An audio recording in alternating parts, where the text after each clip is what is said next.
Hi guys! For today's video ay nanonood tayo ng Baranwitan dito sa Salog ng Libmanan. Dito lang yan guys sa Barangay San Juan Boulevard. Hi guys! We are here at Libmanan.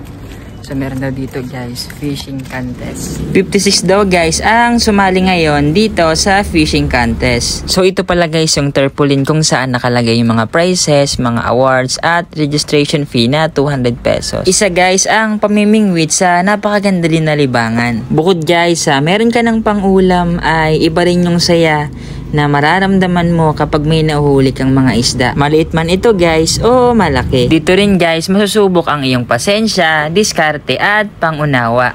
Dahil hindi sa lahat ng oras guys ay may huli. Minsan talaga guys ay wala. Gayon pa man guys ay iba pa rin yung saya, yung mga memories, mga learnings at experience na nakukuha natin dito. Na minsan nga ay nagagamit natin sa pang-araw-araw. Habang naglalakad niya guys ay nakita ko to si kuya na sakto nga guys ay may nahuli.